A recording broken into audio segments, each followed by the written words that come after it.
at that point, I knew I had arrived, because I realized that I was worth every bit as much as a porn star to the University of North Carolina in Greensboro.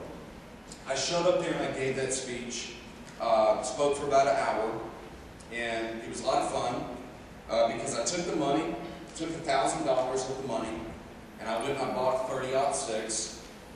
I took it and I went and shot a 203-pound buck. I took a picture of it and sent it to Ingrid Newkirk of People for the Ethical Treatment of Animals. That big color, 8.5 by 11 glossy photo. It's true, okay? But I'll tell you, I did something I'm still very excited about. I took the remaining $2,000 and I gave it back to the students at the University of North Carolina, Greensboro, who run that club. And I said, look, I said, you guys have been complaining about how bad the marketplace of ideas is, about how badly things are skewed. You've complained that you're not given a voice in the newspaper. And I said, this is one thing I'm getting sick and tired of college Republicans and conservatives on college campuses doing around this country. And that is whining like the liberals that they claim to condemn. It is rank hypocrisy. I said, you do not complain about it. You stand up and you fight and you do something about it. And the $2,000 is meant for you to start your own newspaper. And they did. And it was amazing. When it came around to the time for the next semester to start, in August, the students got together and they put out their first issue, and they thought the most appropriate thing to do would be to do a piece of investigative reporting where they took a look at the whole debacle with the student fees and the whole way things were being doled out and spending public funds on pornography and so on and so forth, and porn educators.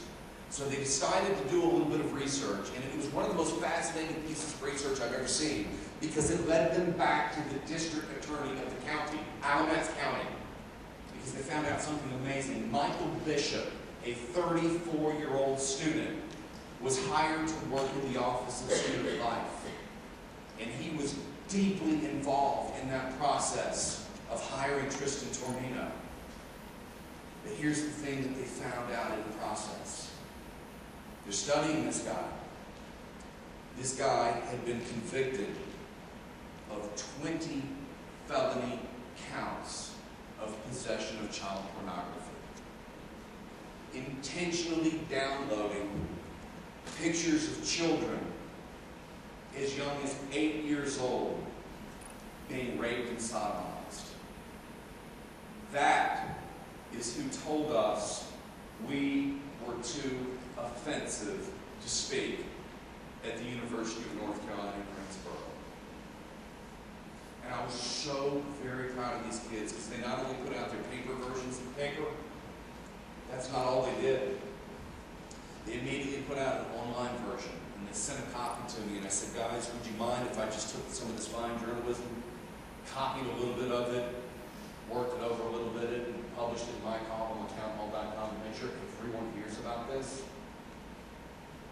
Within 48 hours, convicted pedophile Michael Bishop was fired from his job in the Office of Student Life and expelled from the University of North Carolina in Greensboro. And here is the beauty of this. You understand what's happening on our campuses today. They may talk about separation of church and state, but the fact of the matter is that the campus left has a very deep and firm belief in their own religion of moral relativism. And it is a dangerous path. When you begin to say that tolerance is your greatest virtue, and to claim that you don't like to make moral judgments, there comes a point when you can become so open-minded that your brains fall out on the ground and you begin to do very profoundly idiotic things. And I want you to just pause for a second and imagine the bravery of the students who took on the older administrators who controlled their grades. And they said, we don't care if you can do something to us, We understand the difference between right and wrong. When we look at a picture of a little 8-year-old being raped, it's like looking at a pile of dead bodies in Auschwitz. No one has to tell us that it's wrong. It is written upon our hearts. And we will stand up. And the glorious thing about it is that when it came time for Gay Pride Week in 2005, they had Morals Week in 2005, and then in 2006, and then in 2007. By 2007, Morals Week had spread to 7 different campuses in the UNC system. And you see, here's the deal, folks. Ronald Reagan once said that tyranny is always just a generation away. And here's what I'm saying, is that if you have a generation of young people whose supreme goal in life is to go through life being unchallenged and unoffended, don't pick on Darwin. I'm not emotionally fit enough to handle it. You see, if you have a bunch of people like that living in our society, if that becomes the norm, then tyranny is simply just around the corner, because it is so much easier to deprive people of their rights when the people don't know what their rights are. And this is how I fire people up. You learn what your legal rights are.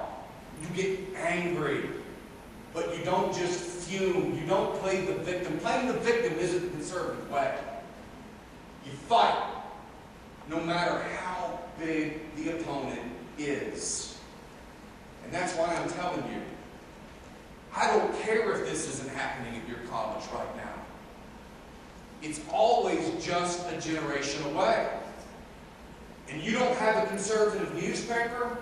If you've got a newspaper on a college campus, you've got a liberal newspaper. You need a conservative paper as well. And you need it right now. Because when people try to stamp out the First Amendment is the only thing that can save itself. So I say this to the young conservatives: get to work. And get to work immediately. But I'm not finished. I'm just a little worked up. Okay, if anyone sees a little flipper around here, look at it. It's on the wire. It's way down here. That is so helpful because, I don't know. I think I'm really about to really get fired up, and I'm going to need both hands here. And obviously some guys really got offended in the back, and about 5 people left. The rest of them were just saying, we're going to skip our basketball game. Having fun? Excellent. Okay, got a thumbs up. Recently, I was involved in the case of Georgia Institute of Technology. I want to talk to you about it because I don't want people to think when I ask them to do bold things, when I ask them to do things that are daring, that are risky for them, I don't want them to think that there's no one there to help them and that they need to stand alone. We had a tragic case. It's an embarrassing case. It's another one of those cases it's very embarrassing to me to discuss it in a chapel. But I'll tone it down as much as I can and talk about it because it is so crucial, because it's becoming so ordinary in this constitutional crisis in higher education that I'm talking about. Georgia Institute of Technology decided a few years it wanted to be a university instead, just an engineering school. And that's where sort of where the trouble began. They decided, well, we're going to have all these safe zones. We're going to have an African-American center and a women's center. Now they're building a queer resource center. I had no idea we could say queer again, but, you know, switching back and forth. Queer, not queer, queer, not queer. Keep everyone confused so someone's offended. You get it? Anyway, that's the game, okay? They start their women's center, and they have this thing known as the vagina monologues, and it is so ridiculous. You know, there's some things that are so stupid, you're embarrassed talking about them, even if you're condemning them. And I'm not going to get into details. We know that Women's History Month used to be March. We know that February 14th used to be Valentine's Day, and now they call it V-Day for Vagina Day, and they have the vagina monologues. And couple conservative students, one of them an Orthodox Jew, the other a Southern Baptist, went